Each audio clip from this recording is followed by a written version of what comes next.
Rome, au début du 1er siècle avant notre ère, était une ville qui aimait se croire éternelle, invincible et surtout au centre du monde.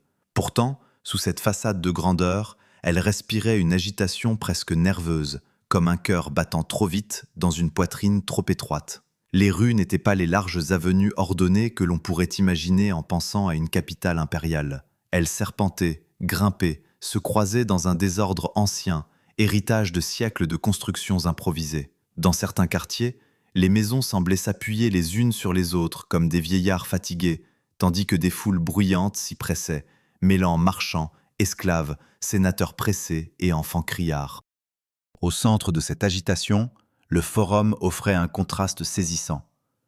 Lorsque la lumière du matin glissait sur les colonnes de marbre et les statues des grands hommes du passé, Rome semblait digne de ses propres légendes. Mais il suffisait de s'éloigner de quelques pas pour retrouver la poussière, les odeurs, les cris, et cette impression constante que tout reposait sur un équilibre fragile. Derrière les titres honorifiques et les grandes familles, les inquiétudes étaient omniprésentes. Les dettes s'accumulaient, les rivalités politiques s'aiguisaient, et chaque élection pouvait bouleverser des vies entières. C'est dans cette ville à la fois splendide et inquiète qu'un enfant vint au monde durant l'été brûlant de l'an 100 avant notre ère. Il s'appelait Caius Julius César. Son nom portait déjà en lui le poids d'une histoire ancienne, presque mythique. La famille des Julii appartenait aux patriciens, ces lignées anciennes qui prétendaient descendre des fondateurs mêmes de Rome. Mais leur fierté ne s'arrêtait pas là. Ils affirmaient remonter jusqu'à Énée, le héros troyen, et par lui à la déesse Vénus elle-même. Une telle origine, qu'elle fût embellie ou non par le temps, donnait à leur nom une aura presque sacrée. Pourtant, malgré cette noblesse éclatante, les Julii n'étaient plus au sommet du pouvoir. D'autres familles, plus riches, plus influentes, dominaient désormais la scène politique. Le père de César, lui aussi nommé Caius Julius César, avait atteint une position respectable en devenant préteur, mais cela ne suffisait pas à hisser sa lignée parmi les plus puissantes. Leur statut était solide, mais leur influence restait limitée, comme une promesse encore inachevée. Dans cette maison, une figure imposait une présence particulière, sa mère, Aurélia. Les récits anciens parlent d'elle avec un respect rare, presque tendre. Elle était intelligente, disciplinée, et possédait cette autorité calme qui ne se manifeste pas par des éclats de voix, mais par une certitude tranquille. Dans une société où les femmes n'occupaient pas officiellement le devant de la scène politique, elles n'en jouaient pas moins un rôle essentiel dans les coulisses. Aurélia organisait, conseillait, anticipait. Elle formait, sans doute sans le dire, l'esprit de son fils. On peut imaginer le jeune César observant sa mère, apprenant que le véritable pouvoir ne réside pas toujours dans les discours publics, mais dans la maîtrise de soi et la compréhension des autres. Dans ce foyer, il apprit très tôt que l'autorité pouvait être douce en apparence, mais ferme dans son essence. Une autre figure marqua profondément son enfance, son oncle par alliance, Caius Marius. Marius n'était pas un aristocrate traditionnel. Il s'était élevé par ses propres mérites, remportant des victoires militaires éclatantes et réformant l'armée romaine en profondeur. Dans une société obsédée par la naissance, il incarnait la possibilité de dépasser son origine grâce au talent et à la détermination. Pour le jeune César, les exploits de Marius n'étaient pas de simples histoires racontées lors des repas. Ils étaient vivants, proches, presque palpables. Ce n'était pas un héros lointain, mais un membre de la famille. Et dans l'esprit d'un enfant, cela change tout. Cela signifie que la grandeur n'est pas seulement un héritage, mais une conquête. Mais cette grandeur avait un prix. La carrière de Marius avait profondément divisé Rome. La politique n'était plus un jeu d'alliances feutrées, mais un champ de bataille où deux visions du pouvoir s'opposaient violemment. D'un côté, les optimates, défenseurs d'un Sénat fort et d'un pouvoir concentré entre les mains de quelques grandes familles. De l'autre, les populares, qui cherchaient à s'appuyer sur le peuple pour réformer la République. Marius appartenait à ce second camp. Et face à lui se dressait un autre homme, Lucius Cornelius Sylla, tout aussi déterminé, mais porteur d'une vision opposée. Leur rivalité ne tarda pas à plonger Rome dans une spirale de violence. Pour un jeune garçon comme César, ces tensions n'étaient pas abstraites. Elles se lisaient dans les visages, dans les silences, dans les absences soudaines. Des invités qui venaient autrefois dîner cessèrent de paraître. Certains noms ne furent plus prononcés, d'autres murmurés avec prudence. La politique dans cette maison n'était pas une idée, c'était une réalité tangible, parfois inquiétante. César apprit très tôt que la faveur publique pouvait disparaître du jour au lendemain et que la loyauté pouvait devenir dangereuse. À un moment de son enfance, son père fut envoyé en Asie mineure pour y gouverner une province. César découvrit alors un autre monde. Là-bas, les villes grecques offraient un spectacle très différent de Rome. Les rues étaient plus ordonnées, les temples plus anciens, les théâtres emplis d'une culture raffinée. La langue, les vêtements, les coutumes, tout respirait une sophistication que Rome, encore jeune dans son expansion, n'avait pas complètement assimilée. Ce contact avec le monde grec laissa une empreinte durable sur lui. Il comprit que Rome, malgré sa puissance croissante, n'était qu'une partie d'un univers bien plus vaste. Cette prise de conscience élargit son horizon. Là où d'autres voyaient une ville, lui commençait peut-être déjà à imaginer un monde. Mais cette période d'apprentissage fut brutalement interrompue. Alors qu'il était encore adolescent, son père mourut soudainement, dans un geste d'une banalité presque cruelle, en mettant ses chaussures un matin. Avec cette mort, César devint légalement le chef de famille, un titre lourd pour un jeune homme qui n'avait pas encore pleinement quitté l'enfance. Dans les faits, Aurélia continua de jouer un rôle central, mais pour César, quelque chose changea. Il ne pouvait plus simplement observer, il devait agir, décider, porter le nom qu'il avait hérité avec une responsabilité nouvelle. Son éducation se poursuivit avec rigueur. Comme tout jeune aristocrate romain, il fut formé à l'art de la parole, à la connaissance des lois et à l'histoire de sa cité. Mais chez lui, ses apprentissages prenaient une intensité particulière. Il ne se contentait pas de mémoriser, il comprenait, assimilait, transformait. Très tôt, il développa un goût pour les phrases bien construites, celles qui pouvaient séduire ou frapper, convaincre ou blesser. Pendant ce temps, Rome sombrait de plus en plus dans le chaos. Les tensions entre Marius et Sylla dégénérèrent en guerre ouverte, et pour la première fois, les armées romaines marchèrent sur Rome elle-même. Ce qui avait été impensable devint réalité. La ville ne se battait plus contre des ennemis étrangers, mais contre elle-même. Les victoires militaires furent suivies de purges sanglantes. Des listes de noms apparurent, condamnant des hommes à mort. Le simple fait d'être associé à un camp pouvait suffire à vous faire disparaître. Dans cette atmosphère de peur, chaque choix devenait une question de survie. Et César, malgré son jeune âge, était déjà lié à l'un des camps. Par sa famille, par son sang, par ses alliances futures, il appartenait au monde de Marius. Sans encore le savoir pleinement, il était déjà engagé dans une lutte qui allait façonner toute sa vie. Dans les ruelles de Rome, entre les ombres des colonnes et les cris des foules, un destin prenait forme. Lentement, presque silencieusement, comme une lame que l'on aiguise dans l'obscurité. La mort de son père n'avait pas seulement laissé un vide dans la maison des Julie, elle avait ouvert un espace dangereux dans lequel le jeune César devait désormais se tenir seul, ou presque. Il n'était encore qu'un adolescent, mais Rome ne laissait guère de place à l'enfance, surtout pour ceux qui portaient un nom ancien. Être le chef de famille ne signifiait pas simplement gérer des affaires domestiques. Cela impliquait d'entrer, tôt ou tard, dans le jeu brutal des alliances, des ambitions et des risques politiques. Et ce jeu, à cette époque, était devenu mortel. Autour de lui, la République semblait se fissurer. Les luttes entre factions ne se limitaient plus à des débats au Sénat ou à des discours sur le forum. Elles se traduisaient désormais par des marches armées, des exécutions publiques et des purges systématiques. Sylla, revenu triomphant à Rome, avait imposé sa vision avec une froide détermination. Il ne se contentait pas de vaincre ses ennemis, il les effaçait. Les proscriptions, ces listes de noms affichées dans la ville, transformaient chaque citoyen en proie potentielle. Être nommé signifiait perdre ses biens, son statut et très souvent sa vie. Dans ce climat de peur, César se trouvait dans une position délicate. Son lien avec Marius n'était pas un secret, et il était désormais renforcé par un choix personnel lourd de conséquences. Son mariage avec Cornelia, la fille de Lucius Cornelius Cinna, un proche allié de Marius. Ce mariage n'était pas seulement une union familiale, c'était une déclaration politique. À Rome, les alliances matrimoniales étaient des fils invisibles reliant les ambitions des hommes. En épousant Cornelia, César s'ancrait clairement dans un camp. Peut-être croyait-il encore à ce moment-là que la loyauté familiale et les traditions auraient un certain poids face à la violence du pouvoir. Peut-être pensait-il que son nom, son jeune âge ou même sa discrétion relative le protégeraient. Mais Sylla ne voyait pas les choses ainsi. Pour lui, chaque lien avec ses ennemis était une menace potentielle, et il entendait purifier Rome de toute trace d'opposition. Un jour, l'ordre tomba. César devait divorcer de Cornélia.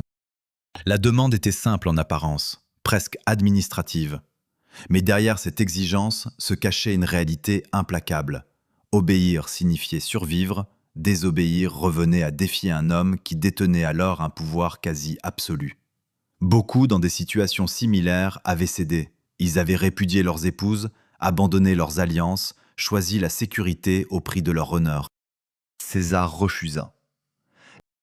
Ce refus, à première vue, pouvait sembler irréfléchi, presque suicidaire. Il n'avait ni armée ni influence suffisante pour se protéger. Mais il révélait déjà une part essentielle de son caractère, une obstination froide, une capacité à préférer le risque à la soumission, et peut-être aussi une compréhension instinctive que céder une fois revenait à céder toujours. La réaction de Sylla fut immédiate. César fut dépouillé de ses fonctions religieuses, privé de sa dot et inscrit parmi ceux que l'on pouvait traquer sans conséquence. Du jour au lendemain, il devint un fugitif dans sa propre ville. Commencèrent alors des jours d'errance et de peur. Il quitta Rome, se déplaçant de refuge en refuge, dépendant de la loyauté fragile de ses amis et de sa famille. Chaque porte qui s'ouvrait pour lui pouvait aussi devenir un piège. Chaque nuit passée en sécurité n'était qu'un sursis. Il est difficile d'imaginer aujourd'hui ce que signifiait vivre sous la menace constante des proscriptions. Ce n'était pas seulement la peur de mourir, mais celle d'être oublié, effacé, réduit à un nom sur une liste. Dans ce monde, la survie dépendait autant de la prudence que des relations. César eut la chance, ou le mérite, de posséder des protecteurs influents. Certains membres de sa famille, ainsi que des partisans de Sylla eux-mêmes, intercédèrent en sa faveur. Ils plaidèrent sa jeunesse, son manque d'expérience, peut-être même son absence de danger immédiat. Sylla, après hésitation, accepta finalement de lui accorder une forme de clémence. Selon certaines sources, il aurait murmuré en le laissant partir « Dans ce jeune homme, il y a plusieurs Marius ». Qu'il ait réellement prononcé ces mots ou non importe peu. L'idée, elle, est restée. Sylla, qui avait vu tant d'hommes tenter de s'élever, reconnaissait peut-être déjà chez César quelque chose de différent, de plus inquiétant. Épargné mais affaibli, César comprit que Rome n'était pas encore un terrain sûr pour lui. Il lui fallait s'éloigner, trouver un autre chemin pour construire son avenir. Et dans la République romaine, il existait un lieu où un jeune aristocrate pouvait se forger une réputation sans immédiatement entrer en conflit avec les puissants, l'armée. Il partit donc pour l'Asie mineure, là où les provinces orientales offraient à la fois danger et opportunité. Là-bas, les villes grecques, les royaumes alliés et les conflits locaux formaient un terrain d'apprentissage idéal.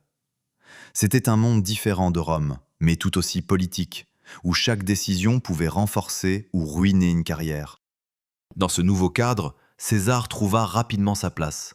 Il n'était pas seulement un jeune noble en quête de protection. Il se révéla être un soldat courageux, capable de garder son sang-froid dans le combat. Lors du siège de Mytilène, sur l'île de Lesbos, il se distingua par un acte de bravoure qui lui valut la couronne civique. Cette récompense n'était pas anodine. Elle était accordée à ceux qui avaient sauvé la vie d'un citoyen romain sur le champ de bataille.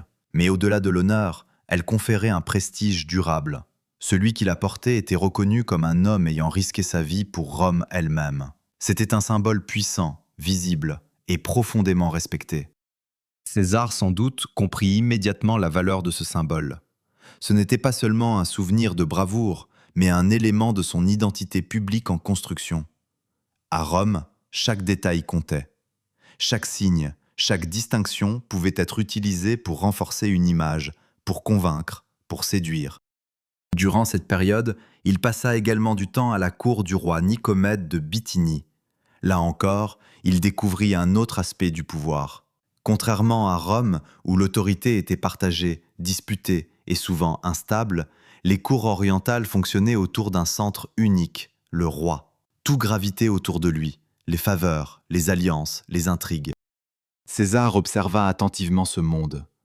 Il y apprit que le pouvoir pouvait aussi se construire par le spectacle, par la proximité, par l'art subtil de plaire autant que de dominer. Mais cette expérience ne fut pas sans conséquences.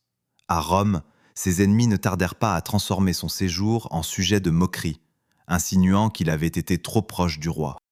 Ces rumeurs, vraies ou non, montrent à quel point la réputation était fragile. À Rome, un homme pouvait être admiré pour son courage et ridiculisé pour une simple suspicion.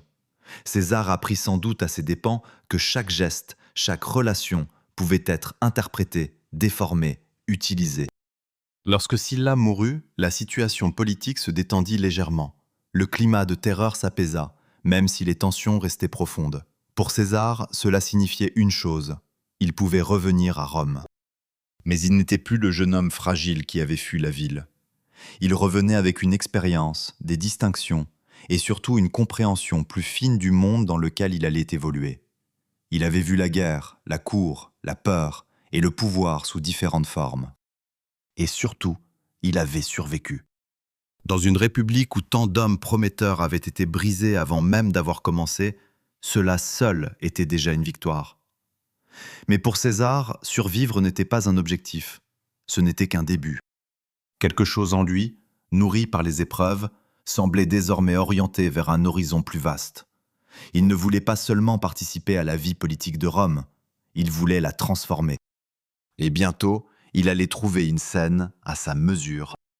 Lorsque César revint à Rome après ses années passées à l'écart, il ne rentra pas comme un exilé prudent, cherchant à se fondre dans l'ombre. Il revint avec une intention plus subtile, presque invisible au premier regard, celle de se faire remarquer sans provoquer, d'exister sans encore défier.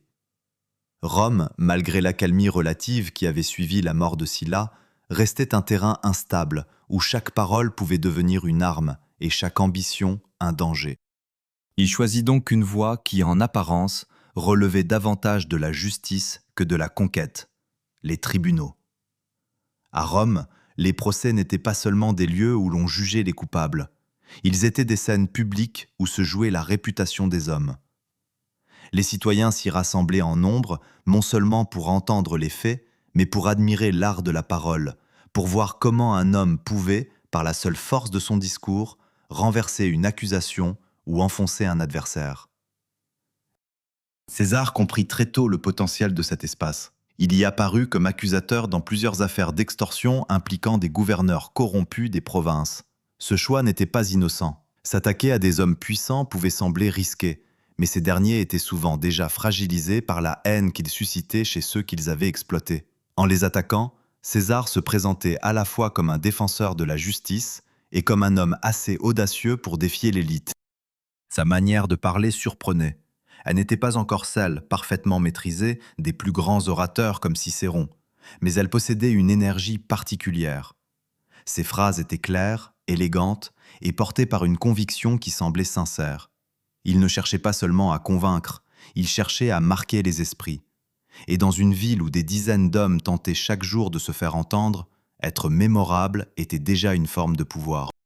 Mais derrière cette ascension discrète, une autre réalité se dessinait, moins visible, mais tout aussi déterminante: l'argent.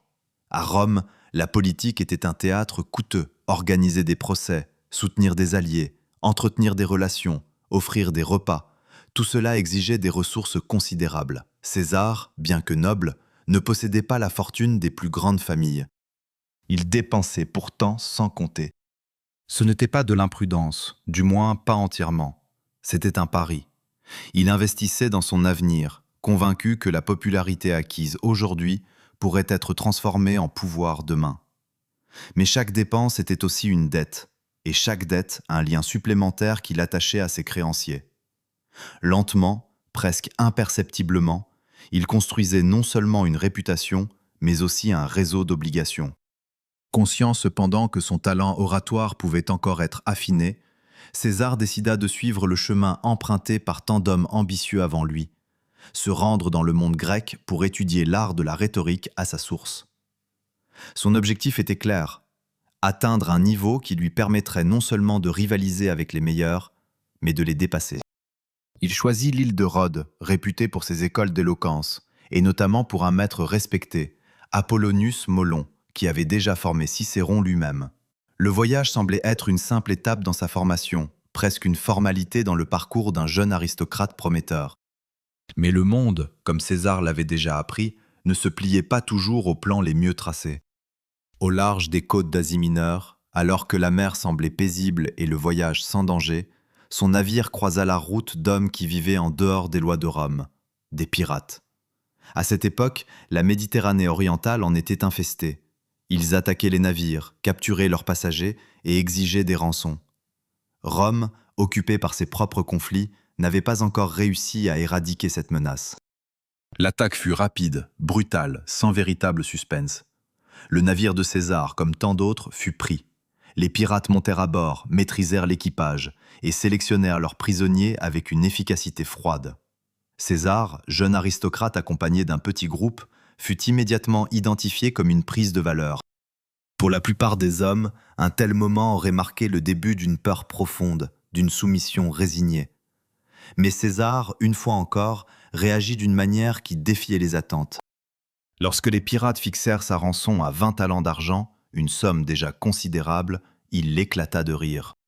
Ce rire, dans ce contexte, avait quelque chose d'incongru, presque irréel. Il n'était pas celui d'un homme inconscient du danger, mais celui d'un homme insulté. 20 talents, était-ce là la valeur qu'il lui attribuait? Il leur ordonna presque de revoir leur estimation, affirmant qu'il en valait 50.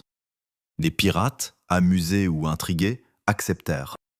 Ainsi, dans une situation où il aurait dû être réduit à un objet d'échange, César reprenait déjà le contrôle du récit. Il ne se comportait pas comme un prisonnier, mais comme un homme temporairement inconvenant logé chez des individus peu raffinés. Il envoya certains de ses compagnons chercher l'argent dans les villes voisines, notamment à Milet, tandis qu'il restait sur place avec ses ravisseurs. Ce qui suivit est l'un des épisodes les plus étranges et révélateurs de sa vie. Pendant près de 40 jours, César vécut parmi les pirates non pas comme un captif, mais comme une présence dominante. Il participait à leurs activités, mangeait avec eux et se déplaçait librement. Lorsqu'il voulait dormir, il exigeait le silence. Lorsqu'il faisait trop de bruit, il les réprimandait comme des subalternes. Et chose encore plus surprenante, ils obéissaient. Il écrivait également des poèmes et des discours qu'il leur lisait à haute voix. Lorsqu'ils ne réagissaient pas comme il l'aurait souhaité, il les insultait, les traitant d'ignorants et d'incultes. Loin de s'en offusquer, il semblait trouver cela divertissant, comme si la présence de ce jeune Romain étrange avait transformé leur camp en une sorte de théâtre improvisé. Mais au milieu de cette étrange comédie, une phrase revenait sans cesse, prononcée avec un calme presque détaché. Dès qu'ils seraient libres, il reviendrait les capturer et les ferait crucifier. Les pirates riaient à chaque fois. Pour eux, c'était une plaisanterie, une bravade de plus. Mais César, lui, ne plaisantait pas. Dans son esprit, ces mots n'étaient pas une exagération, mais une promesse. Les jours passèrent, et finalement, la rançon fut réunie. Les sacs d'argent arrivèrent, furent comptés, pesés, acceptés. César fut libéré. Pour les pirates, l'histoire s'arrêtait là. Ils avaient capturé un aristocrate, obtenu une somme énorme et relâché leurs prisonniers. Une transaction réussie parmi tant d'autres. Mais pour César, ce n'était que le début. À peine libre, il se rendit auprès des autorités locales et exigea des navires et des hommes. Là où d'autres auraient cherché à oublier l'humiliation, lui cherchait déjà à la transformer en opportunité. Il connaissait leurs habitudes, leurs repères, leurs faiblesses. Il avait passé des semaines à les observer.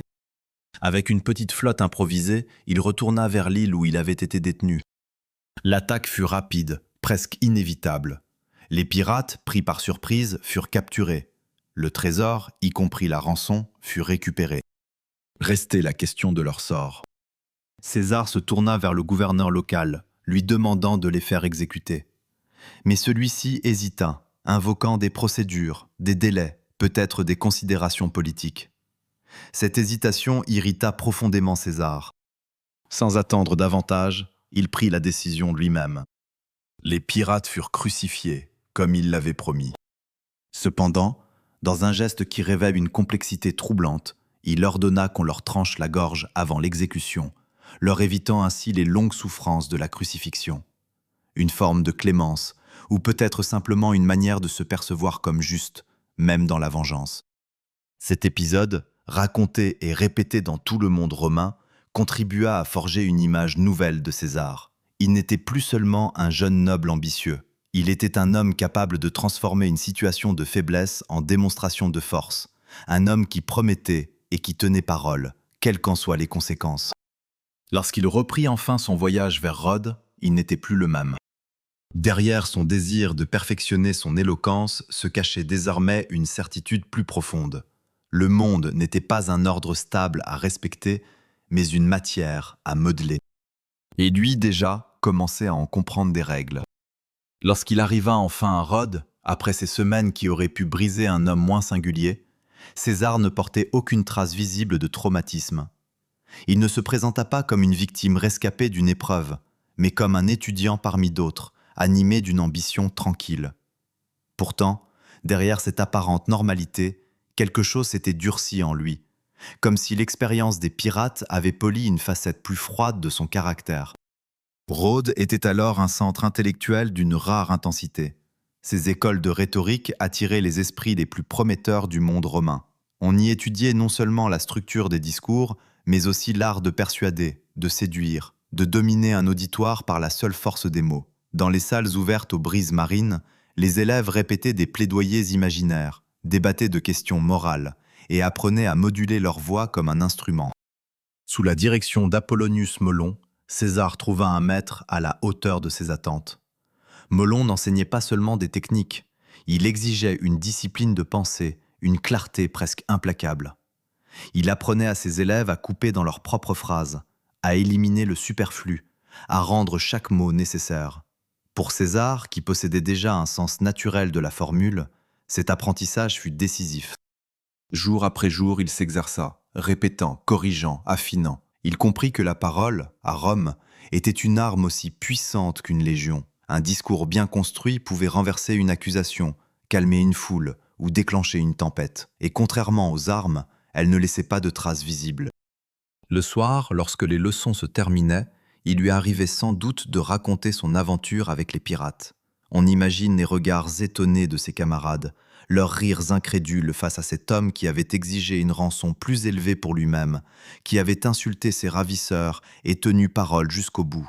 Mais derrière ces récits, il y avait autre chose, une démonstration implicite de ce qu'il était prêt à faire pour imposer sa volonté.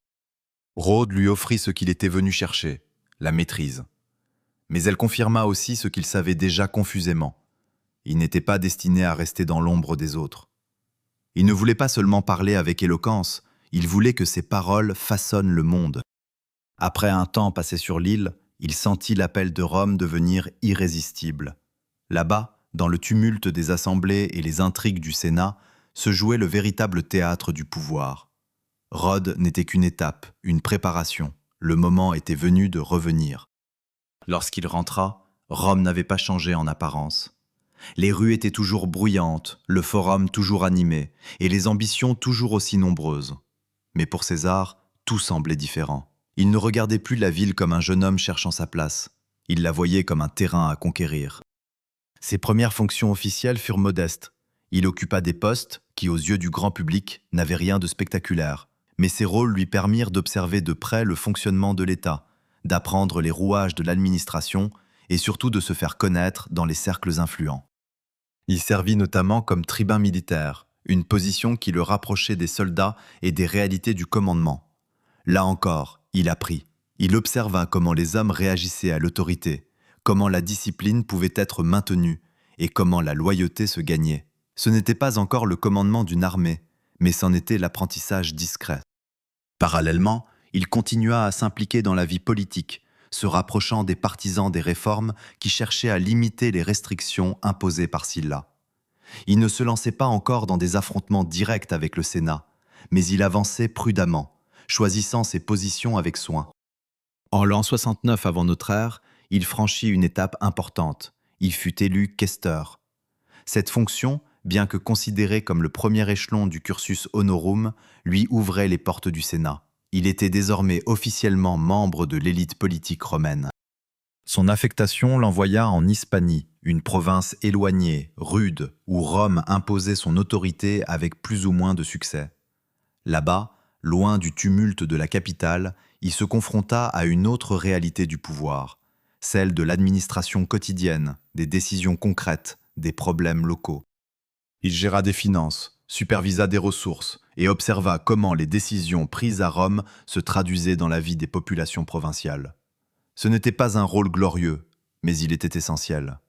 Il lui apprit que l'Empire, derrière sa grandeur apparente, reposait sur une multitude de détails, de compromis et parfois d'injustices. C'est durant ce séjour en Hispanie qu'un épisode, rapporté par les auteurs anciens, révéla une dimension plus intime de son ambition.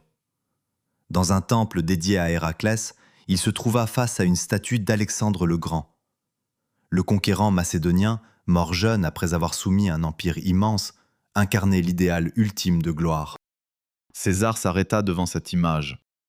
Il contempla ce visage de pierre, symbole d'une vie fulgurante, et mesura la distance qui le séparait encore de cette grandeur. À son âge, Alexandre avait déjà changé le monde. Lui n'était encore qu'un magistrat parmi d'autres, occupé à gérer des comptes dans une province lointaine. Selon la tradition, il aurait été submergé par l'émotion, jusqu'aux larmes. Qu'il ait réellement pleuré ou non, importe peu. Ce moment, réel ou reconstruit, traduit une vérité plus profonde. César ne se comparait pas aux hommes de son temps. Il se mesurait au plus grand nom de l'histoire. Et dans cette comparaison, il ne voyait pas encore sa réussite, mais son retard. Cette insatisfaction ne le paralysa pas. Au contraire, elle devint un moteur. Là où d'autres auraient été satisfaits de leur progression, lui voyait chaque étape comme insuffisante. Chaque succès appelait un succès plus grand. À son retour à Rome, il n'était plus simplement un jeune homme prometteur. Il était un homme animé par une ambition sans limite claire. Une ambition qui ne se contentait pas des honneurs traditionnels, mais qui visait quelque chose de plus vaste, de plus durable. Mais cette ascension ne se fit pas sans perte. Durant cette période, il perdit deux figures importantes de sa vie, sa femme Cornelia et sa tante Julia. Ces décès furent plus que des drames personnels, ils furent aussi des événements publics. À Rome, les funérailles des grandes familles étaient des spectacles politiques. Les discours prononcés à cette occasion pouvaient façonner la mémoire des défunts, mais aussi celle des vivants. César comprit parfaitement l'importance de ces moments. Lors des funérailles de sa tante Julia, il évoqua son lien avec Marius, rappelant au peuple les exploits de cet homme autrefois glorifié puis rejeté. C'était un geste audacieux, presque provocateur, dans une Rome encore marquée par les divisions du passé. Il alla plus loin encore, en faisant réapparaître les images de Marius dans les processions. Ces images, bannies sous Sylla, revinrent soudain au cœur de la ville. Pour certains, ce fut un scandale. Pour d'autres, un moment d'émotion intense. César, lui, savait exactement ce qu'il faisait. Il ne rendait pas seulement hommage à un parent, il ravivait une mémoire, réactivait une loyauté et se positionnait comme héritier d'une tradition politique. Lors des funérailles de Cornelia, il adopta un ton différent, plus personnel, plus intime. Il parla de ses qualités, de leur vie commune, et toucha profondément ceux qui l'écoutaient. Cette capacité à alterner entre le politique et l'émotionnel renforçait son image. Il n'était pas seulement ambitieux, il était aussi capable de sincérité apparente. Peu après, il se remaria avec Pompeia, établissant un lien avec une autre grande famille. Ce mariage, comme souvent à Rome, était autant stratégique que personnel. Il élargissait son réseau, consolidait ses alliances. Peu à peu, César devenait incontournable. Il avançait avec une précision remarquable, combinant audace et calcul, émotion et stratégie. Il séduisait le peuple, intriguait les élites, et construisait, pierre après pierre, une position qui ne cessait de grandir. Mais cette montée en puissance avait un coût. Ses dépenses continuaient d'augmenter, ses dettes devenaient colossales, et avec elles, le risque que tout s'effondre si jamais son ascension venait à s'interrompre. César avançait donc sur une ligne étroite, entre succès et ruine, entre admiration et inquiétude. Et bientôt, il allait franchir un seuil où le retour en arrière ne serait plus possible. À mesure que César avançait dans la hiérarchie politique romaine, il comprenait de mieux en mieux une vérité essentielle. À Rome, le pouvoir ne reposait pas seulement sur les lois, ni même sur les victoires militaires, mais sur la capacité à captiver l'imagination collective. Un homme pouvait être compétent et rester ignoré. Un autre, en revanche, pouvait s'imposer simplement parce qu'il savait se rendre inoubliable. César choisit délibérément d'être de ceux-là. Lorsqu'il se présenta pour la charge d'édile, il ne s'agissait pas pour lui d'un simple poste administratif. Les édiles étaient responsables de l'entretien des bâtiments publics, des marchés et surtout de l'organisation des jeux. Et dans une ville comme Rome, les jeux étaient bien plus qu'un divertissement. Ils étaient un langage politique. Dès son élection, César transforma la fonction en spectacle permanent. Les rues furent décorées avec une profusion presque excessive. Des guirlandes, des statues temporaires, des constructions éphémères transformaient le forum et les quartiers alentours en un théâtre à ciel ouvert. Les habitants, habitués à une certaine magnificence, furent pourtant surpris par l'ampleur de ce qu'il proposait. Les jeux qu'il organisa restèrent dans les mémoires. Des combats d'animaux exotiques, des spectacles soigneusement orchestrés, des distributions de nourriture, tout était pensé pour impressionner, pour séduire, pour marquer. Les foules affluaient, émerveillées, reconnaissantes. Mais derrière cette générosité se cachait une réalité plus dure. Chaque événement coûtait une fortune. César empruntait sans relâche, accumulant des dettes qui auraient écrasé un homme moins audacieux. Ses créanciers observaient, à la fois inquiets et fascinés, cet aristocrate qui dépensait comme s'il possédait déjà l'avenir. Ce n'était pas de la folie, c'était un calcul. César savait que la popularité était une monnaie plus précieuse encore que l'or. Chaque sourire arraché à la foule, chaque applaudissement, chaque souvenir heureux devenait un capital politique. Il ne construisait pas seulement des spectacles, il construisait une relation avec le peuple. Et il savait aussi que, dans cette relation, la mémoire comptait autant que le présent. Lors de ces jeux, il fit réapparaître des trophées associés à Marius, son illustre parent. Ces symboles, autrefois effacés sous Sylla, revinrent soudainement sous les yeux du public. Pour les anciens soldats de Marius, pour ceux qui avaient grandi en entendant parler de ses victoires, ce fut un moment chargé d'émotions. Certains pleurèrent, d'autres acclamèrent. Les sénateurs conservateurs, eux, observaient avec méfiance. Ils voyaient bien que César ne se contentait pas d'organiser des jeux. Il réveillait des souvenirs, ravivait des loyautés et s'inscrivait dans une continuité politique qui échappait à leur contrôle. Mais ils ne pouvaient rien dire sans paraître eux-mêmes hostiles à un héros du passé. César, encore une fois, avait trouvé un équilibre subtil. Provoquer sans attaquer directement, affirmer sans déclarer. Sa popularité grandissait, mais avec elle, les risques. Ses dettes atteignaient des niveaux vertigineux. Il vivait désormais dans une tension constante, dépendant de la confiance de ses créanciers. S'il échouait dans ses ambitions politiques, il ne lui resterait rien. Chaque succès était donc une nécessité, non seulement pour sa gloire, mais pour sa survie. C'est dans ce contexte qu'il prit une décision qui surprit beaucoup. Il se porta candidat à la charge de Pontifex Maximus, le grand prêtre de Rome. Ce poste, en apparence religieux, était en réalité l'un des plus prestigieux de la République.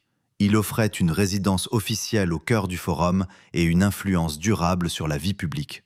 Mais il était généralement réservé à des hommes plus âgés, plus établis, ayant déjà atteint le sommet de leur carrière. Face à lui se dressaient des adversaires expérimentés, respectés, qui semblaient avoir toutes les chances de l'emporter. César, pourtant, se lança dans la campagne avec une énergie presque fébrile. Il sollicita tous les soutiens possibles, parcourut la ville, s'adressa à chaque groupe social. Il promettait, convainquait, séduisait. Et surtout, il dépensait encore. Les rumeurs disaient qu'il avait engagé des sommes colossales pour financer sa candidature. Le matin du vote, il aurait confié à sa mère une phrase restée célèbre. Il reviendrait soit comme Pontifex Maximus, soit ruiné. Ce n'était pas une exagération, c'était une vérité. Lorsque les résultats furent annoncés, la surprise fut immense. César avait gagné. Il avait battu des hommes plus expérimentés, plus établis, et s'était emparé d'un poste qui allait le placer au cœur même de la vie romaine. Désormais, il résidait dans la maison officielle du Pontifex Maximus, sur le Forum, au centre symbolique de la République. Il n'était plus simplement un homme prometteur, il était devenu une figure centrale. Mais cette victoire ne fit pas disparaître les tensions. Au contraire, elle les accentua. La même année, Rome fut secouée par une crise grave, la conjuration de Catilina, un complot visant à renverser le pouvoir par la violence, impliquant des figures de l'aristocratie désespérées ou ambitieuses. Lorsque le complot fut découvert, la peur s'empara de la ville. Les conspirateurs arrêtés furent amenés devant le Sénat. La question était simple, mais lourde de conséquences. Que faire d'eux? Certains, comme Caton, exigeaient leur exécution immédiate. La République, disait-il, devait se défendre sans faiblesse. César prit la parole. Son discours, calme et mesuré, proposait une alternative. Il reconnaissait le danger, mais mettait en garde contre une décision précipitée. Exécuter des citoyens sans procès complet pouvait créer un précédent dangereux. Il suggéra plutôt une détention dans différentes villes italiennes. Ce positionnement était audacieux. Il allait à contre-courant de la peur et de la colère ambiante. Certains y virent une preuve de sagesse, d'autres une faiblesse, voire une complicité suspecte. Mais une chose était certaine, César ne se contentait pas de suivre le mouvement. Il choisissait sa voie, même lorsqu'elle était impopulaire. Finalement, les conspirateurs furent exécutés. Mais le discours de César resta dans les mémoires. Il avait montré qu'il était capable de s'opposer, de réfléchir, de proposer autre chose. Il n'était pas simplement un homme de spectacle ou de popularité. Il pouvait aussi être un homme de principe, ou du moins donner cette impression. Peu après, il accéda à la préture, une fonction importante qui le plaçait parmi les magistrats les plus élevés de la République. Là encore, il s'acquitta de ses responsabilités avec compétence, sans scandale majeur, consolidant son image. Mais un événement inattendu vint troubler sa vie privée et par extension sa réputation. Lors des rites de la Bonadea, une cérémonie religieuse strictement réservée aux femmes, célébrée dans sa propre maison, un jeune noble nommé Claudius s'introduisit déguisé en femme. Le scandale fut immense. La sacralité du rituel avait été violée et le nom de César se retrouva au centre de l'affaire. Bien qu'il affirme n'avoir rien su, les murmures se multiplièrent. Finalement, il prit une décision radicale. Il divorça de Pompeia. Lorsqu'on lui demanda pourquoi, s'il la croyait innocente, il répondit simplement que la femme de César devait être au-dessus de tout soupçon. Cette phrase, à la fois froide et calculée, marqua les esprits. Elle révélait une fois de plus sa compréhension du pouvoir. À Rome, l'apparence comptait autant que la réalité, et un homme public ne pouvait se permettre la moindre ombre. César avançait désormais avec une assurance grandissante. Il avait conquis le peuple, défié le Sénat et consolidé sa position. Mais derrière cette ascension, les tensions s'accumulaient. Et bientôt, pour continuer à monter, il lui faudrait franchir une étape décisive, s'allier avec ceux qui, comme lui, étaient trop puissants pour rester seuls. Lorsque César quitta Rome pour assumer le gouvernement de l'Hispanie ultérieure après sa préture, il emportait avec lui bien plus qu'un simple mandat administratif. Il portait le poids de ses dettes, l'attente de ses créanciers, et surtout cette impatience brûlante qui ne le quittait plus. La province, éloignée des intrigues immédiates de la capitale, lui offrait une chose rare, de l'espace. De l'espace pour agir, pour décider, et peut-être pour accomplir quelque chose qui dépasserait les limites étroites de la politique romaine quotidienne. L'Hispanie n'était pas une terre paisible. Derrière les villes romanisées et les routes surveillées, subsistaient des régions instables, des tribus prêtes à résister, et des tensions que l'autorité romaine ne parvenait jamais à apaiser complètement. Pour un gouverneur ordinaire, cela représentait un problème. Pour César, c'était une opportunité. Il ne tarda pas à agir avec une énergie qui surprit même ceux qui le connaissaient déjà. Là où d'autres auraient temporisé, négocié ou attendu des instructions, il prit l'initiative. Il mena des campagnes contre des peuples jugés rebelles, imposa l'ordre avec fermeté et s'assura que Rome, et lui-même, en tirent profit. Ses actions n'étaient pas seulement militaires. Il régla des litiges, organisa l'administration et veilla à ce que les ressources de la province soient exploitées efficacement. Mais ce sont ces victoires qui attirèrent l'attention. Chaque succès renforçait son prestige, chaque conquête ajoutait à sa réputation. Et avec ces victoires venait l'argent.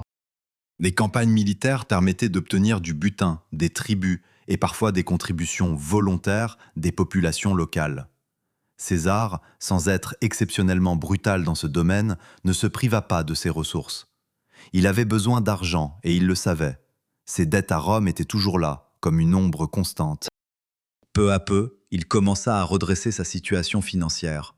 Pas au point de devenir riche au sens des plus grandes fortunes romaines, mais suffisamment pour respirer, pour ne plus être immédiatement menacé par ses créanciers. Mais au-delà de l'argent, il gagnait quelque chose de plus précieux, la légitimité militaire. À Rome, un homme pouvait être admiré pour ses discours, mais il était véritablement respecté pour ses victoires. César, qui avait déjà montré son courage dans sa jeunesse, devenait désormais un commandant capable de succès indépendant. À la fin de son mandat, ses réalisations furent jugées suffisantes pour lui accorder le droit de célébrer un triomphe, la plus haute distinction militaire de la République. Ce triomphe, s'il était confirmé, aurait été un moment de gloire éclatante, une procession à travers Rome, des prisonniers exhibés, des richesses étalées, et le général honoré comme un quasi-dieu pour un jour. Mais ce moment de gloire entra en conflit avec une autre ambition. César voulait être consul. Or, les règles romaines étaient claires. Pour célébrer un triomphe, un général devait rester en dehors de la ville jusqu'à la cérémonie. Mais pour se présenter à l'élection consulaire, il devait être physiquement présent à Rome. Les deux objectifs étaient incompatibles. Ce dilemme, en apparence technique, révélait en réalité une question fondamentale. Cherchait-il la gloire immédiate ou le pouvoir durable? César choisit sans hésiter. Il renonça au triomphe. Ce choix surprit certains, impressionna d'autres. Il montrait une capacité rare à sacrifier un succès visible pour un avantage stratégique plus important. Le consulat n'était pas seulement une fonction prestigieuse, c'était une porte vers un pouvoir beaucoup plus vaste. En entrant dans Rome pour se présenter à l'élection, il abandonnait un moment de gloire pour s'assurer une position qui pourrait lui en offrir bien d'autres. Mais pour atteindre ce but, il devait encore franchir un obstacle majeur, la concurrence. Rome était alors dominée par deux figures imposantes, chacune représentant une forme différente de puissance. D'un côté, il y avait Pompée, le grand général, victorieux sur terre et sur mer, adoré par ses soldats et admiré par le peuple. Il avait débarrassé la Méditerranée des pirates avec une efficacité fulgurante et étendu l'influence romaine en Orient. Mais malgré ses succès, il se heurtait à la méfiance du Sénat, qui hésitait à valider ses décisions et à satisfaire ses demandes. De l'autre côté se trouvait Crassus, l'homme le plus riche de Rome. Là où Pompée avait la gloire, Crassus avait l'argent. Il possédait un réseau immense d'influence, des intérêts financiers dans tout l'Empire et une capacité unique à transformer les crises en opportunités. Mais il manquait de reconnaissance militaire, ce qui nourrissait en lui une frustration profonde. Ces deux hommes, puissants mais rivaux, se trouvaient dans une position paradoxale. Chacun avait besoin de l'autre, mais aucun ne voulait céder. C'est là que César intervint. Il comprit que leur rivalité était une faiblesse et que leur union pourrait devenir une force irrésistible. Plutôt que de les affronter séparément, il choisit de les rapprocher. Il rencontra chacun d'eux, écouta leurs frustrations, comprit leurs besoins. Puis, avec une habileté remarquable, il leur proposa une alliance. L'idée était simple, presque évidente une fois formulée. Au lieu de se gêner mutuellement, ils pourraient unir leurs forces. Crassus apporterait sa richesse, Pompée sa popularité et son prestige militaire, et César son talent politique et son accès aux masses. Ensemble, ils pourraient dominer la scène politique romaine. Ce pacte, connu plus tard sous le nom de Premier Triumvirat, n'était pas une institution officielle. C'était un accord privé, une entente entre trois hommes qui comprenaient que leur pouvoir, combiné, surpassait celui de n'importe quelle faction. Grâce à ce soutien, César remporta l'élection consulaire pour l'année 59 avant notre ère. Mais être consul ne suffisait pas, il fallait gouverner. Et César ne gouverna pas comme les autres. Dès le début de son mandat, il entreprit de tenir ses promesses. Il proposa une loi agraire visant à distribuer des terres aux vétérans de Pompée et aux citoyens pauvres. Le Sénat s'y opposa, craignant une réforme trop favorable au peuple. César contourna l'obstacle. Il porta la loi directement devant l'Assemblée populaire, s'appuyant sur le soutien de la foule et la présence de Pompée et Crassus. Face à cette pression, l'opposition fut balayée. Son collègue consul, Bibulus, tenta de s'opposer à lui en invoquant des présages religieux défavorables, une pratique traditionnelle pour bloquer les décisions politiques. Mais ces interventions furent ignorées, parfois même ridiculisées.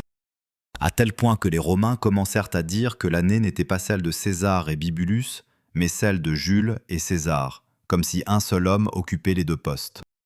César poursuivit ses réformes. Il valida les décisions de Pompée en Orient, accorda des avantages financiers aux alliés de Crassus et imposa des mesures visant à rendre les gouverneurs provinciaux plus transparents. Chaque action renforçait son image auprès du peuple et consolidait son alliance. Mais surtout, il préparait l'étape suivante. À la fin de son consulat, il obtint un commandement exceptionnel, plusieurs provinces, dont la Gaule, pour une durée prolongée, avec plusieurs légions sous son autorité. Ce n'était pas un simple poste. C'était une opportunité immense. Une armée, un territoire instable et le temps nécessaire pour agir. Lorsque César quitta Rome, il laissait derrière lui une ville divisée, un Sénat méfiant et deux alliés puissants. Mais il emportait avec lui quelque chose de bien plus important. Une armée. Et avec elle, la possibilité de transformer son ambition en réalité. Lorsque César franchit les limites de l'Italie pour rejoindre ses provinces du Nord, il entra dans un monde qui n'était ni tout à fait étranger, ni véritablement romain.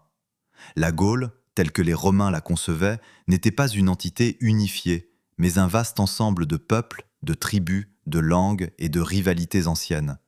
C'était une terre de forêts épaisses, de rivières puissantes et de collines fortifiées, où chaque communauté vivait selon ses propres lois, ses propres alliances, ses propres haines. Pour beaucoup à Rome, ces territoires représentaient une frontière instable, une zone tampon entre la civilisation et ce qu'ils considéraient comme le chaos. Pour César, c'était autre chose, une scène. Il n'arrivait pas en simple administrateur chargé de maintenir l'ordre. Il arrivait avec plusieurs légions, une autorité exceptionnelle et surtout une ambition qui dépassait largement les attentes habituelles d'un gouverneur. Là où d'autres auraient cherché à préserver un équilibre fragile, lui voyait la possibilité de redessiner complètement la carte. L'occasion ne tarda pas à se présenter. Parmi les premiers dossiers qui lui furent soumis, figurait celui des Helvètes, un peuple installé dans une région montagneuse à l'est de la Gaule. Selon les informations qui lui parvinrent, ils avaient décidé de quitter leurs terres en masse pour migrer vers l'ouest, brûlant leurs villages derrière eux pour empêcher tout retour. Ce n'était pas une simple migration. C'était un mouvement de population entier, une marée humaine qui risquait de bouleverser l'équilibre des territoires traversés. Pour César, la situation était claire. Si ces milliers d'hommes, de femmes et d'enfants armés traversaient les zones sous influence romaine, cela créerait un précédent dangereux. Mais plus encore, cela offrait une opportunité parfaite, intervenir, imposer l'autorité romaine et apparaître comme le protecteur de l'ordre. Il se déplaça rapidement vers le fleuve Rhône, l'un des points de passage stratégiques. Là, il fit construire en un temps remarquablement court une série de fortifications, un mur et des fossés qui empêchaient toute traversée facile. Ce geste, à la fois défensif et démonstratif, envoyait un message clair. Rome ne tolérerait pas ce mouvement sans contrôle. Les Helvètes tentèrent de négocier, puis de contourner l'obstacle. César les suivit, les harcela, cherchant le moment opportun pour frapper. La confrontation décisive eut lieu près de Bibracte. Le combat fut rude. Les Helvètes étaient des guerriers expérimentés, déterminés, luttant pour leur survie et leur avenir. Ils formèrent un cercle défensif avec leurs chariots, protégeant leurs familles derrière une muraille improvisée. Face à eux, les légions romaines avancèrent avec discipline. César déploya ses troupes avec précision, utilisant la structure rigide mais adaptable de ses lignes pour absorber les assauts et riposter avec méthode. La bataille dura des heures. Les Romains durent gravir des pentes, affronter des charges violentes, maintenir leur cohésion sous la pression.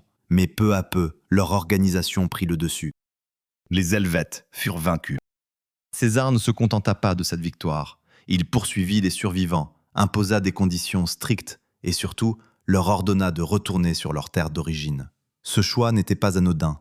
En les renvoyant chez eux, il créait une zone tampon entre Rome et d'autres peuples potentiellement hostiles. Ce fut une solution à la fois stratégique et politique. Mais à peine cette affaire réglée, une autre menace apparut, venue cette fois de l'Est. Au-delà du Rhin, un chef germanique nommé Arioviste avait pénétré en Gaule, initialement invité par certaines tribus pour les aider dans leurs conflits internes. Mais comme souvent dans ces situations, l'invité s'était transformé en maître. Il exigeait des terres, des tribus, des otages. Sa présence inquiétait les Gaulois, mais aussi Rome. César tenta d'abord la voie diplomatique. Il envoya des messages, proposa une rencontre. Mais Arioviste refusa de se plier aux attentes romaines. Il considérait la Gaule comme un terrain de conquête et non comme une zone sous influence de Rome. Le conflit devint inévitable. Avant la bataille, les troupes de César montrèrent des signes d'hésitation. Les récits sur la férocité des Germains circulaient, alimentant la peur. Certains officiers doutaient, certains soldats redoutaient l'affrontement. César réagit avec fermeté. Il rassembla ses hommes et leur adressa un discours dont l'écho traversa les siècles. Il leur rappela leur discipline, leur supériorité, et déclara qu'il avancerait même avec une seule légion si nécessaire. Ce n'était pas seulement une déclaration de courage, c'était un défi lancé à leur honneur. La réaction fut immédiate. Les légions retrouvèrent leur détermination.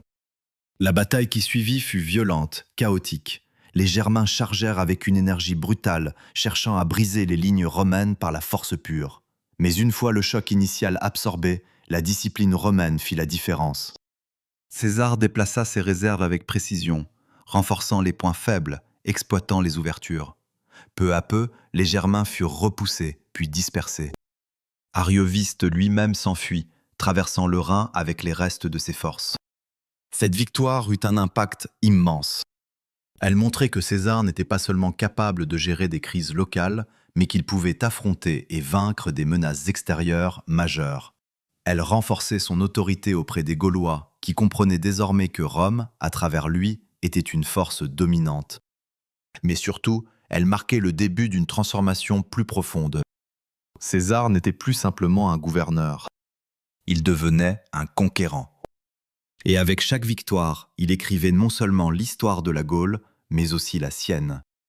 Car au-delà des batailles, il commençait déjà à raconter ses exploits. Pendant les hivers, lorsque les campagnes militaires ralentissaient, il dictait des récits détaillés de ses actions. Ces textes, diffusés à Rome, façonnaient la perception de ses guerres. Il ne se contentait pas de vaincre, il construisait sa légende. Et à chaque ligne écrite, à chaque victoire remportée, il se rapprochait un peu plus de cet idéal qu'il avait contemplé autrefois devant la statue d'Alexandre. Un homme capable de changer le monde. À mesure que les campagnes de César en Gaule se poursuivaient, la guerre changeait de nature. Ce qui avait commencé comme une série d'interventions ponctuelles pour stabiliser une région instable se transforma peu à peu en une entreprise de domination totale. Les tribus gauloises, d'abord divisées, commencèrent à comprendre qu'elles n'étaient plus face à un simple arbitre étranger, mais face à un homme déterminé à imposer un nouvel ordre. Parmi les peuples du Nord, ceux que César appelait les Belges se distinguaient par leur réputation de bravoure. Vivant dans des terres marécageuses et boisées, ils formaient une mosaïque de tribus capables de s'unir face à une menace commune. Et cette menace, désormais, portait un nom. Lorsqu'ils apprirent l'avancée romaine, plusieurs de ces tribus décidèrent de former une coalition. C'était un moment critique. Si César échouait à les contenir, toute la Gaule pourrait s'embraser. Il avança néanmoins, méthodique, fidèle à ses principes. Chaque jour, ses légions construisaient un camp fortifié, creusant des fossés, érigeant des palissades, transformant le moindre arrêt en forteresse temporaire. Ce rituel quotidien, presque mécanique, était une des clés de la supériorité romaine, une armée qui ne se reposait jamais sans se protéger. La confrontation eut lieu près de la rivière Axona. Les Belges tentèrent de forcer le passage, cherchant à couper César de ses lignes de ravitaillement. L'eau, les marais, le terrain instable rendaient chaque mouvement incertain. Mais César ne laissa rien au hasard. Il fit creuser des tranchées, établir des positions défensives et utilisa ses troupes avec précision. Lorsque les Belges attaquèrent, ils se heurtèrent à une résistance organisée, presque impénétrable. Les combats furent violents, prolongés, mais la coalition finit par céder. Comme souvent, la défaite ne fut pas seulement militaire. Elle brisa l'unité fragile des tribus. Certaines se rendirent, d'autres furent poursuivis et écrasés. César avançait. Et avec chaque victoire, la résistance devenait plus désespérée. L'un des épisodes les plus marquants de cette campagne fut le siège des Aduatuques. Retranchés dans une forteresse naturelle, perchée sur une hauteur difficile d'accès, ils se croyaient en sécurité. Depuis leurs murs, ils observaient les Romains avec une certaine arrogance, se moquant de leurs efforts. Mais ils ne comprenaient pas encore ce qu'était une armée romaine.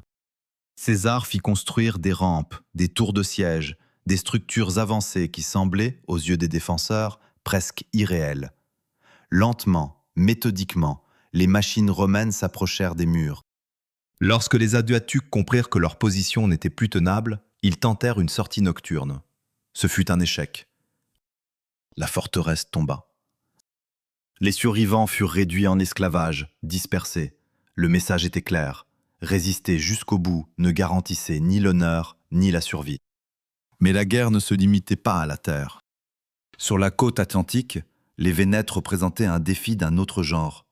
Maîtres de la mer, ils possédaient des navires solides, adaptés aux eaux difficiles de l'océan. Lorsque ces derniers défièrent l'autorité romaine, capturant même des envoyés, César comprit qu'il devait s'adapter. Il ordonna la construction d'une flotte. Ce n'était pas le terrain naturel des Romains. Leur expérience navale était limitée comparée à celle des peuples côtiers. Mais une fois encore, ils apprirent vite. Lors de la bataille navale qui suivit, les Romains innovèrent. Incapables de rivaliser en manœuvrabilité, ils utilisèrent des crochets pour sectionner les cordages des voiles ennemies. Les navires vénètes, privés de mobilité, devenaient alors des cibles faciles. La victoire fut totale et la punition sévère. Les chefs furent exécutés, les populations réduites en esclavage. César ne cherchait pas seulement à vaincre, il voulait dissuader toute future rébellion. Mais malgré ses succès, il comprenait que la guerre ne pouvait être gagnée uniquement par la force brute. Il fallait aussi impressionner, marquer les esprits, montrer que Rome pouvait aller là où personne ne l'attendait. C'est dans cet esprit qu'il prit une décision audacieuse, franchir le Rhin. Plutôt que de se contenter de repousser les peuples germaniques, il choisit de porter la guerre sur leur territoire. Mais il ne se contenta pas de traverser avec des bateaux, il fit construire un pont. Un pont immense, dressé en quelques jours au-dessus d'un fleuve rapide et dangereux. Ce n'était pas seulement un exploit technique, c'était un message. Lorsque ces légions traversèrent, pénétrant brièvement en territoire germanique avant de revenir, l'effet fut immense. César montrait qu'aucune frontière naturelle ne pouvait arrêter Rome. Il fit ensuite détruire le pont. Comme pour dire, nous pouvons venir, mais nous choisissons de repartir. Mais son regard ne se limitait pas à l'Est. Au-delà de la mer, une autre terre attirait son attention, la Bretagne.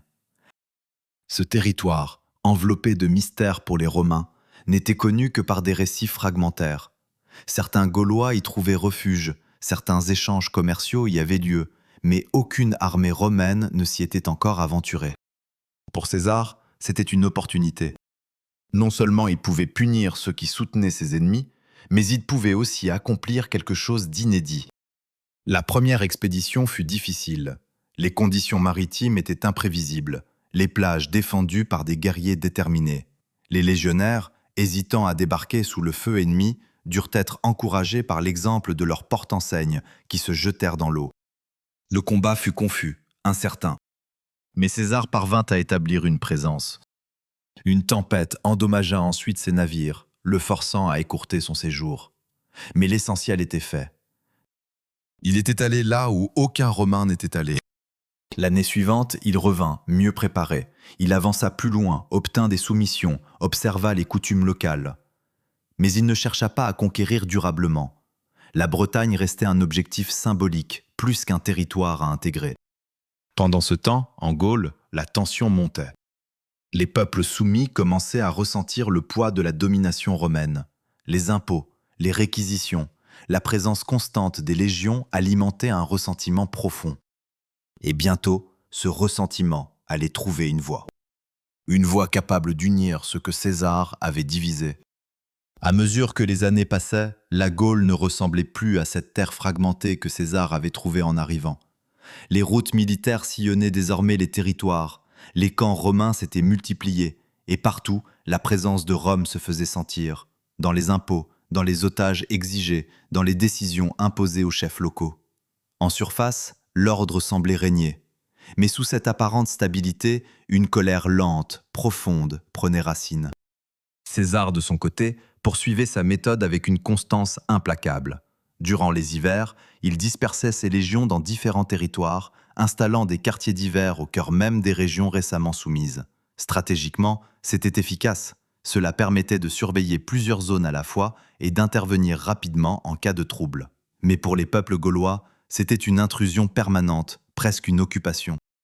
Les soldats romains vivaient parmi eux, consommaient leurs ressources, imposaient leur présence.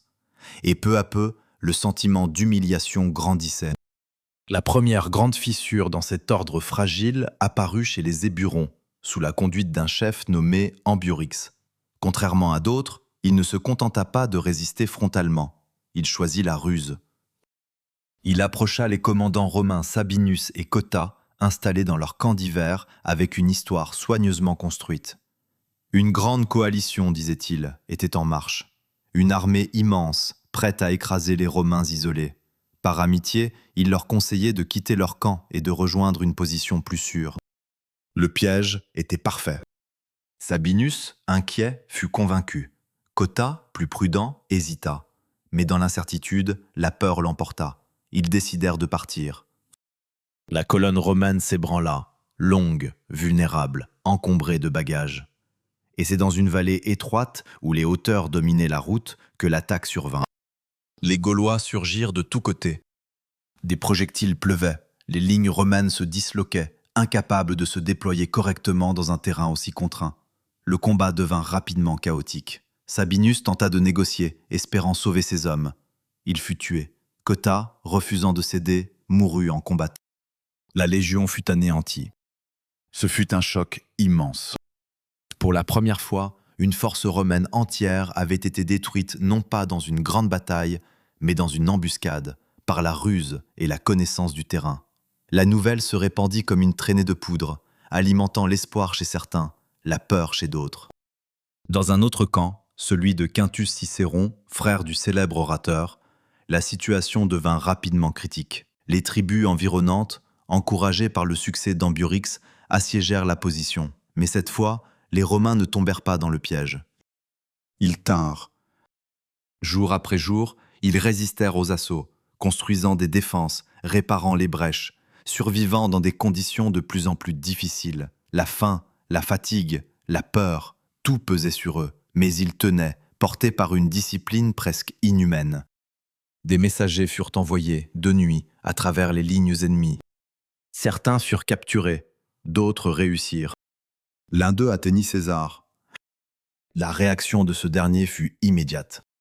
Sans attendre, sans hésiter, il rassembla les troupes disponibles et marcha vers le camp assiégé. Les conditions étaient mauvaises, les routes difficiles, mais il avançait avec une rapidité qui surprit même ses ennemis. Lorsqu'il arriva, il ne se contenta pas d'attaquer frontalement. Il utilisa la ruse. Il fit croire à une force plus importante qu'elle ne l'était réellement, jouant avec les feux de camp, les mouvements, les apparences. Les Gaulois, trompés, attaquèrent dans des conditions défavorables. César contre-attaqua.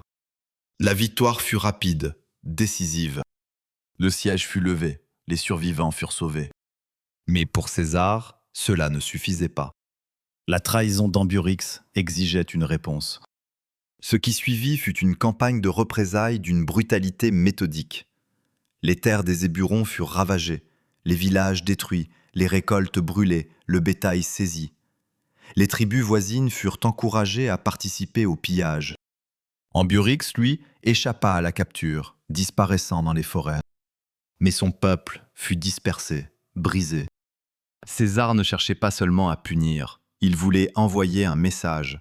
Toute rébellion serait écrasée, sans compromis. Pourtant, malgré ces représailles, quelque chose avait changé. Les Gaulois avaient compris qu'ils pouvaient frapper. Et surtout, ils commencèrent à comprendre qu'ils devaient s'unir. C'est dans ce contexte qu'apparut une figure nouvelle, Vercingétorix.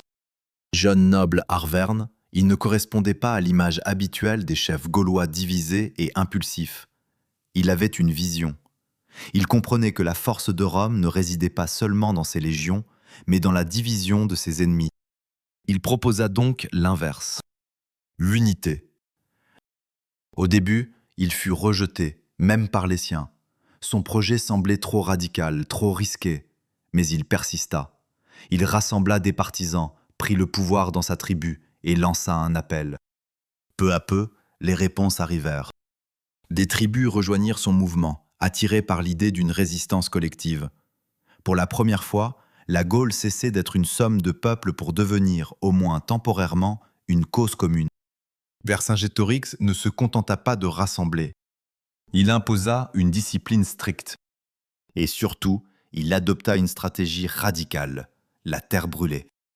Plutôt que d'affronter directement les Romains, il ordonna la destruction des ressources. Villages incendiés, récoltes détruites, tout ce qui pouvait nourrir l'ennemi devait disparaître.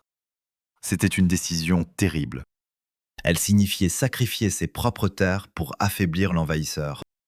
Certaines tribus résistèrent à cette idée. Elles ne pouvaient se résoudre à détruire leur propre maison. Mais Vercingétorix insistait. La guerre, pour lui, n'était plus une série de batailles. C'était une lutte pour la survie. Et dans cette lutte, César allait enfin trouver un adversaire à sa mesure. L'apparition de Vercingétorix transforma la Gaule en quelque chose de plus vaste, de plus dangereux, presque de plus personnel. Jusqu'alors, César avait affronté des peuples, des coalitions, des révoltes isolées. Mais face à lui se dressait désormais un homme capable de penser comme lui, un chef qui comprenait que la guerre ne se gagnait pas seulement par la force, mais par la stratégie, la patience et la volonté. Vercingétorix imposa rapidement son autorité. Là où les chefs gaulois avaient souvent privilégié l'indépendance, il exigeait l'obéissance. Ceux qui refusaient ses ordres étaient punis avec une sévérité calculée. Il savait que l'unité ne pouvait naître que de la discipline, même si cela signifiait briser les traditions. Sa stratégie de la terre brûlée se mit en place avec une rigueur implacable. Les villages situés sur la route probable des légions furent incendiés, les réserves détruites, les terres abandonnées. Là où César avançait autrefois en trouvant nourriture et abri, il ne rencontrait désormais que des cendres et du vide. C'était une guerre d'usure. Et pour la première fois, César se trouva confronté à une situation où son génie militaire ne pouvait pas immédiatement produire une solution claire. Ses légions, habituées à la discipline et à la logistique, dépendaient de l'approvisionnement. Sans ressources locales, chaque avancée devenait plus difficile, plus risquée. Mais il ne recula pas. Il avança. Parmi les nombreuses villes gauloises promises aux flammes, une seule fut épargnée, Avaricum. Les habitants supplièrent qu'on leur laisse leur cité, arguant de sa position défensive exceptionnelle. Entourée de marécages et protégée par des fortifications solides, elle semblait imprenable. Vercingétorix hésita, puis céda. Ce fut une erreur. César, attiré par la perspective de ravitaillement et par le défi, concentra ses forces sur Avaricum. Le siège fut long, éprouvant. Les Romains, privés de ressources, souffraient du froid, de la faim et des attaques constantes des défenseurs. Mais ils continuaient. Jour après jour, ils construisaient. Des terrasses, des tours, des structures gigantesques qui progressaient lentement vers les murs de la ville. C'était une démonstration de persévérance presque inhumaine. Les Gaulois, du haut de leurs remparts, observaient ces machines avancer, parfois incrédules, parfois moqueurs. Ils lançaient des projectiles, tentaient des sorties, mais ne parvenaient pas à stopper l'inévitable. Finalement, les Romains ouvrirent une brèche. L'assaut fut brutal. Ce qui suivit fut un massacre. Les soldats, épuisés par des semaines de privation, ne firent preuve d'aucune clémence. La ville fut prise, et presque toute sa population massacrée. César, dans ses récits, évoque les chiffres avec une froideur qui contraste avec l'horreur de la scène. Pour lui, c'était une nécessité. Pour les Gaulois, c'était un avertissement. Mais la guerre n'était pas terminée. Peu après, César tenta de prendre Gergovie, une place forte située au cœur du territoire arverne, patrie de Vercingétorix. Contrairement à Avaricum, cette ville était idéalement positionnée, perchée sur des hauteurs difficiles d'accès. Le siège fut compliqué. Les manœuvres romaines, habituellement si précises, furent perturbées par le terrain, par des erreurs de communication et par une résistance déterminée.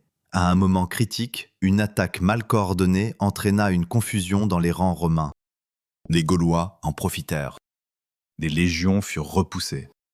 César dut battre en retraite. Ce revers, rare dans sa carrière, eut un impact considérable. Il montrait que les Romains n'étaient pas invincibles, et pour les Gaulois, c'était une source d'espoir immense. Mais César n'était pas homme à se laisser définir par une défaite. Il se replia, réorganisa ses forces et chercha une nouvelle occasion. Cette occasion se présenta bientôt. Vercingétorix, poursuivi par les légions, choisit de se retrancher dans la ville d'Alésia. C'était une position forte, entourée de collines, difficile à attaquer directement. Mais elle présentait aussi une faiblesse. Elle pouvait être encerclée. César prit une décision audacieuse. Plutôt que d'attaquer frontalement, il choisit de construire. Autour d'Alésia, ses hommes érigèrent une ligne de fortification, un cercle complet destiné à empêcher toute sortie. Mais César savait qu'une armée de secours viendrait. Alors il fit construire un second cercle. Un mur tourné vers l'extérieur pour se protéger de ceux qui viendraient libérer la ville. C'était une double enceinte, un piège gigantesque. À l'intérieur, Vercingétorix et ses hommes attendaient, rationnant leurs ressources. À l'extérieur, une armée gauloise massive se rassemblait. Le moment décisif approchait. Les attaques commencèrent. De l'intérieur, les assiégés tentaient de percer. De l'extérieur, les renforts lançaient des assauts répétés. Les Romains se trouvaient pris entre deux feux, défendant leur ligne avec une ténacité désespérée. Les combats durèrent des jours. Chaque position était contestée, chaque colline disputée. Les cris, la poussière, le sang, tout se mêlait dans un chaos que seule la discipline romaine parvenait à contenir. César, présent sur le terrain, dirigeait, encourageait, intervenait là où la situation était la plus critique. À un moment décisif, les lignes romaines faillirent céder. Mais il lança ses réserves. Et l'équilibre bascula. Les Gaulois furent repoussés. À l'intérieur d'Alésia, l'espoir s'effondra. Vercingétorix comprit que la bataille était perdue. Le lendemain, dans un geste devenu légendaire, il sortit de la ville, monté sur son cheval, et se rendit à César. Il déposa ses armes, acceptant sa défaite. La guerre en Gaule touchait à sa fin. César avait gagné. Mais cette victoire n'était pas seulement militaire. Elle faisait de lui quelque chose de plus. Un homme dont la puissance ne pouvait plus être ignorée. Un homme dont le destin allait désormais dépasser les frontières de la Gaule. Et à Rome, certains commençaient déjà à comprendre ce que cela signifiait. Alors que la poussière retombait sur les collines d'Alésia et que les cris de la bataille s'éteignaient peu à peu, une autre réalité, plus silencieuse mais tout aussi lourde de conséquences, prenait forme.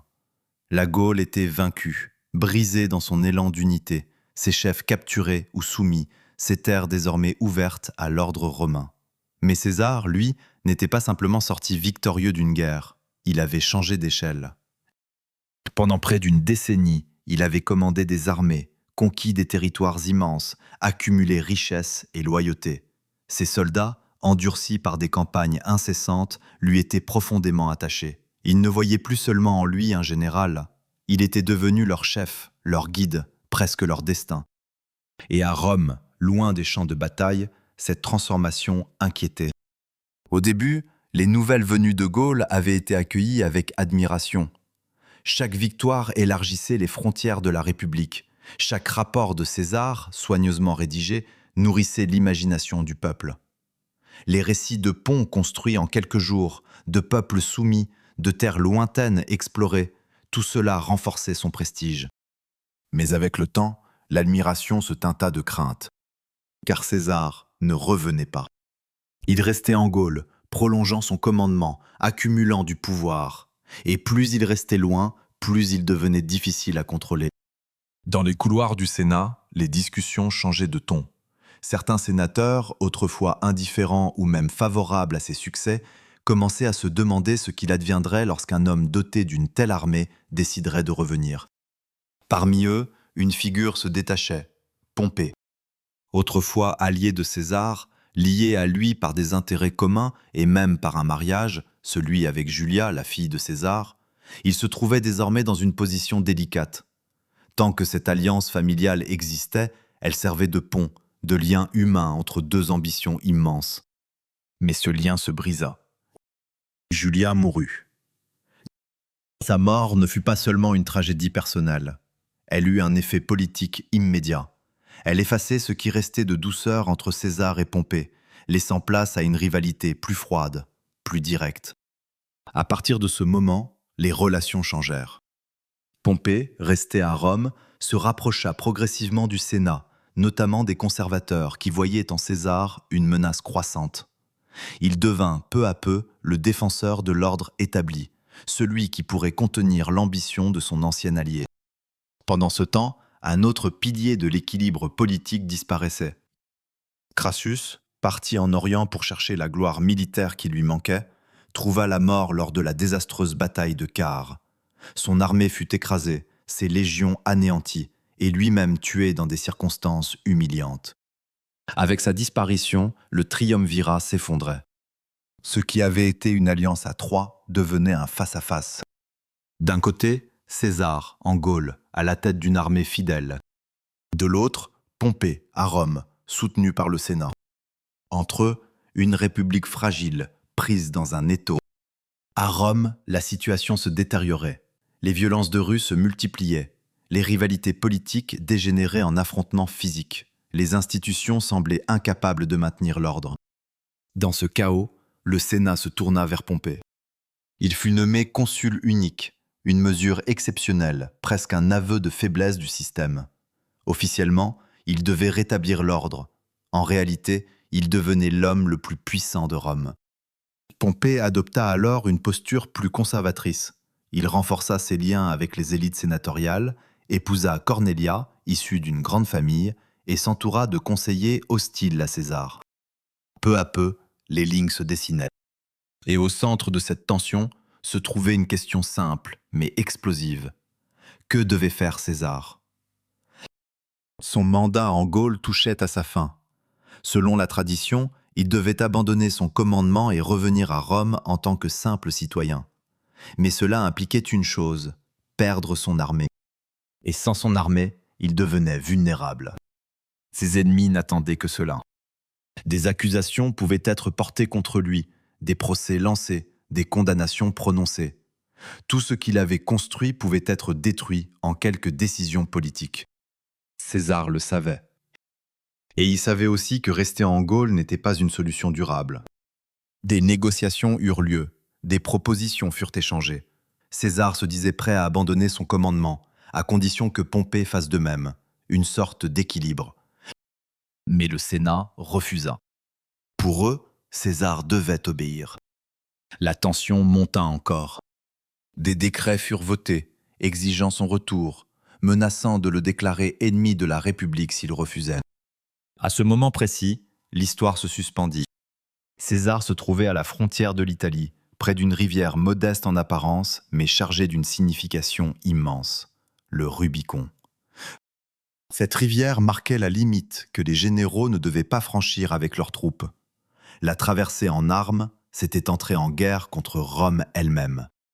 D'un côté, il y avait la soumission. De l'autre, la guerre. César réfléchit. Ce n'était pas une décision impulsive, c'était un moment de bascule, où toutes ses expériences, toutes ses ambitions, toutes ses peurs convergeaient. Revenir sans armée, c'était risquer la ruine.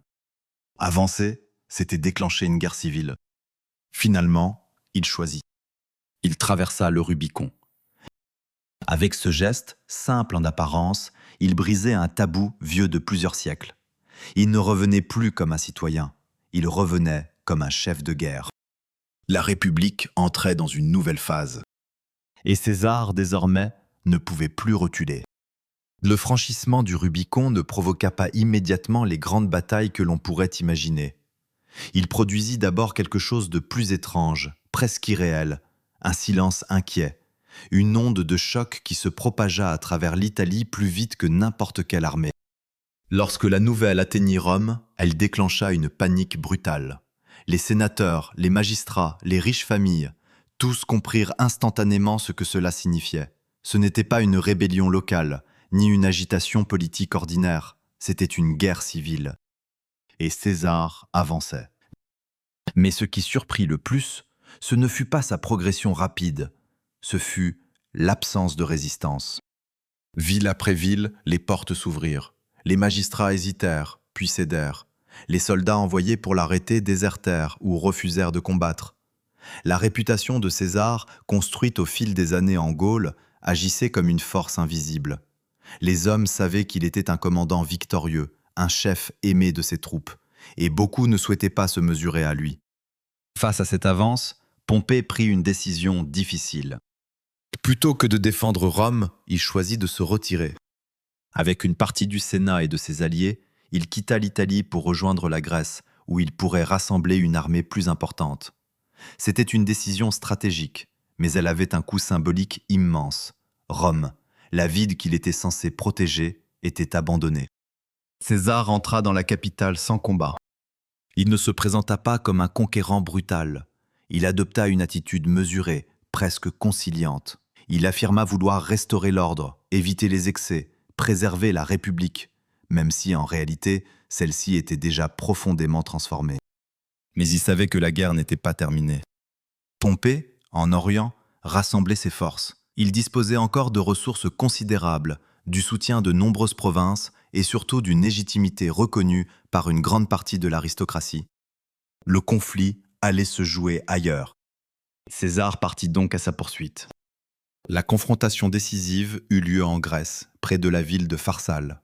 Les deux armées se faisaient face, incarnant deux visions de Rome. D'un côté, Pompée, soutenu par le Sénat, représentant l'ordre traditionnel. De l'autre, César, avec ses vétérans aguerris, porteurs d'un pouvoir nouveau, plus personnel. Sur le papier, Pompée disposait d'un avantage. Son armée était plus nombreuse, ses ressources plus importantes. Beaucoup pensaient que la victoire lui était assurée. Mais César possédait autre chose. L'expérience. Ses soldats avaient combattu ensemble pendant des années. Ils étaient disciplinés, endurcis, habitués à suivre leur général dans les situations les plus difficiles. La bataille commença. Pompée tenta de tirer parti de sa supériorité numérique, notamment avec sa cavalerie, destinée à envelopper les forces de César. Mais ce dernier avait anticipé. Il plaça. Lorsque la cavalerie de Pompée attaqua, elle fut repoussée, puis mise en fuite. L'équilibre bascula. Les légions de César avancèrent. Peu à peu, l'armée de Pompée céda. La défaite fut totale. Pompée s'enfuit. Mais sa fuite ne le mena pas vers une revanche. Elle le conduisit en Égypte, où il espérait trouver refuge. Au lieu de cela, il y trouva la mort, assassiné par ceux qui pensaient gagner la faveur de César. Lorsque César arriva en Égypte et qu'on lui présenta la tête de son ancien allié, il ne manifesta pas de joie. Au contraire, il fut profondément troublé. Pompée n'était pas seulement un rival. Il avait été un allié, un gendre, un homme avec qui il avait partagé le pouvoir. Sa mort marquait la fin d'une époque. Mais la guerre, elle, n'était pas encore achevée. César resta en Égypte, où il se retrouva mêlé à un conflit dynastique entre Cléopâtre et son frère. Ce qui devait être une étape rapide devint un épisode marquant. Cléopâtre. Son nom allait rester associé à celui de César pour toujours. Elle était jeune, intelligente, ambitieuse. Leur rencontre ne fut pas seulement politique, elle fut aussi personnelle. Ensemble, ils consolidèrent son pouvoir, et elle devint son allié, et bien plus encore. Mais même dans ce moment, César ne pouvait s'arrêter. Il poursuivit ses campagnes, écrasa les dernières résistances en Afrique puis en Espagne. Partout, ses ennemis furent vaincus, dispersés, éliminés. Finalement, il revint à Rome. Mais ce n'était plus le même homme qui avait quitté la ville des années auparavant. Il revint en maître. Les honneurs s'accumulèrent. Il fut nommé dictateur, puis dictateur à vie. Des statues furent érigées, son nom prononcé avec une admiration mêlée de crainte. Il entreprit des réformes, réorganisation du calendrier, redistribution des terres, extension de la citoyenneté. Il cherchait à stabiliser un monde qu'il avait lui-même bouleversé. Mais cette concentration de pouvoir inquiétait. Pour certains, il n'était plus un magistrat, ni même un chef exceptionnel. Il devenait un roi. Et à Rome, le mot roi était dangereux. Dans l'ombre, des hommes commencèrent à conspirer. Ils n'étaient pas tous motivés par la haine. Certains croyaient sincèrement défendre la République, d'autres craignaient pour leur propre position. Tous partageaient une conviction: César devait être arrêté. Le jour choisi fut les Ides de mars. César se rendit au Sénat, comme à son habitude. Il n'était pas sans avertissement. Des rumeurs circulaient, des signes avaient été interprétés. Mais il avança, confiant, peut-être fatigué de se méfier de tout. À l'intérieur, les conspirateurs l'attendaient. Parmi eux, Brutus. Un nom qui résonnait avec une ironie tragique. Lorsque les premiers coups furent portés, César tenta de résister, mais rapidement il comprit. Ce n'était pas une attaque isolée. C'était une exécution. Les lames se succédèrent. Et au milieu de cette violence, il vit les visages de ceux qu'il connaissait. La trahison, plus que les coups, scella son destin. Il s'effondra. Ainsi mourut Jules César. Mais sa mort ne ramena pas la République à son état précédent. Au contraire, elle ouvrit une nouvelle ère. Car ce qu'il avait construit, par la guerre, par la politique, par sa volonté, ne pouvait plus être effacé. Son nom, désormais, ne désignerait plus seulement un homme. Il deviendrait un titre, un héritage, un symbole. Et pendant des siècles, dans les empires à venir, ce nom continuerait de résonner. César,